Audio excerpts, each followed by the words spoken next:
السلام عليكم ورحمة الله، ازيكم عاملين ايه؟ يا رب تكونوا بخير وبسعادة يا رب، وكل سنة وانتم طيبين. النهاردة هنعمل حلاوة المولد وان شاء الله الطريقة تعجبكم، وعايزاكم كده كلنا نصلي على النبي اللي هيشفع لنا ان شاء الله يوم القيامة. اللهم صل وسلم وبارك عليك يا حبيبي يا رسول الله. ما شاء الله طلعت جميلة، يا رب الفيديو يعجبكم. هنا بقى هعمل الشربات. انا جايبة نص كيلو سوداني. حطيت كوباية سكر، نفس الكوباية بحط نص كوباية مية. فانيليا.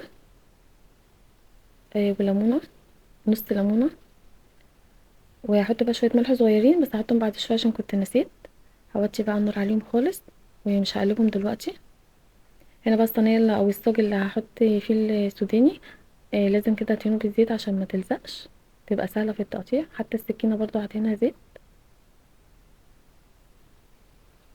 ما شاء الله ما بتاخدش وقت خالص، وطريقتها سهله مش صعبه، واوفر كتير من جيبها من بره، وحاجه بنفرح بيها اولادنا.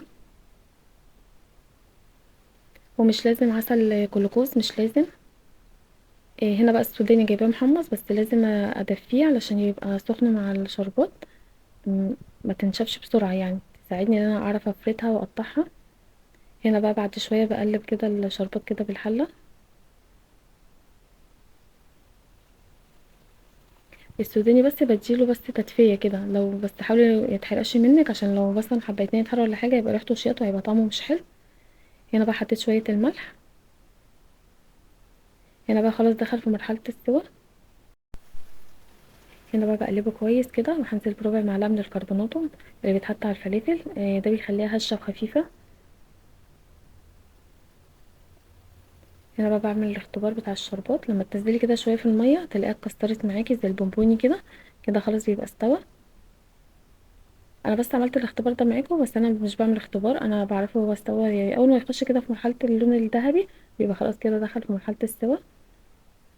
بس حاولي ما تحرقهوش معاكي، عشان لو حرقتيه هيمرر معاكي السوداني او اي نوع مكسرات يعني. نحاول ما نحرقش الشربات. هقلبه بقى. الخطوه دي لازم تبقي سريعه فيها، بنقلبه كويس. واحنا برضو بنفضيه لازم نفرده بسرعة ونقطعه عشان بتنشف بسرعة. وهنا دهنة الصاج زيت، والسكينة دهنها زيت عشان يبقى سهل معايا في التقطيع. تفرشيها كده بأي حاجة عشان بيبقى سخن جدا. تفردي بقى حسب ما انت حابة، بقى عايزاها رفيعة قوي كده رقيقة تفرديها اكتر من كده، عايزة حسب ما انت حابة السمك بتاعها. انا بحاول ببططها بايدي بس سخنة. ما خدتش وقت خالص، واوفر كتير ما تجيبيها من بره. بصي كيلو الحلاوة بقى بكام دلوقتي لما تجيبيه من بره؟ الحاجة بقت غالية جدا. لكن انا جايبه السوداني ب44 جنيه نص كيلو يعني. اوفر ما تروحي بقى تجيبي نص كيلو او كيلو، اوفر بكتير. وعندك السكر في البيت والليمون، يعني مكلفنيش اي حاجه. ومش لازم كلوكوز، عسل كلوكوز مش لازم. ما شاء الله كانت جميله، بس لازم الخطوه دي نعملها بسرعه عشان هي بتنشف بسرعه.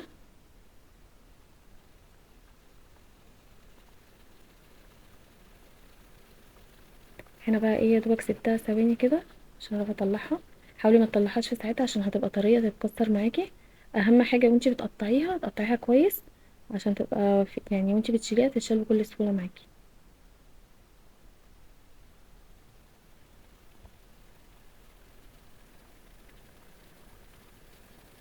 ما شاء الله جميله.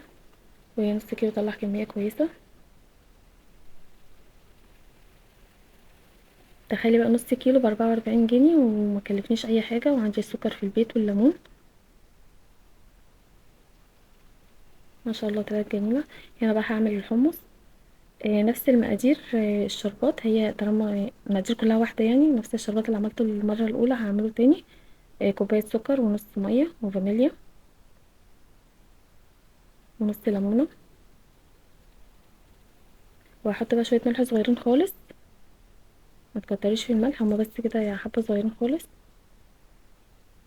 وهنا بقى هسخن برضو الحمص. هنا جاي متحمص، والحمص ده جايباه جاهز متقشر. هنا بقى برضو دخل في مرحله السوا. حطيت ربع المعلقه بتاعه الكربوناتو ونزلتها كده بالحمص. الحمص بقى حاولي تجيبيه اللي هو معلب، بيبقى متقشر جاهز وبيبقى نضيفه كويس. لو جبتي السايب لازم تقشريه ولازم تنقيه، بيبقى فيه حبوب جامده قوي، فالافضل هاتيه اللي هو المعلب. هنا بقى هفردها. وهنا الكيس عامل 200 جرام، يعني الكيسين عاملين 400 جرام. والكيس ب15، جايبه الاتنين ب30. يعني جايبه الحمص كيسين ب30 ونص سوداني ب44. ما شاء الله، يعني 74 جنيه، وعمل كميه كويسه. هنا بقى فردتها وهقطعها. الخطوات دي بقى ممكن تعمليها في اي نوع مكسرات، سمسمية، بندق، لوز، اي نوع مكسرات. نفس يعني نفس الطريقة دي بتتعمل في اي نوع مكسرات. هنا بقى قطعتها وسبتها كده يا دوبك ثواني كده نشفت. ما شاء الله كانت جميلة.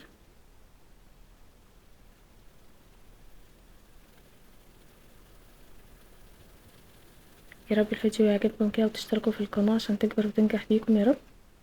هنا ما شاء الله طلعت كمية جميلة، بصي بتتكسر بكل سهولة.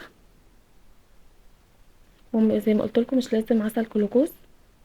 كده جميلة برضو ما شاء الله.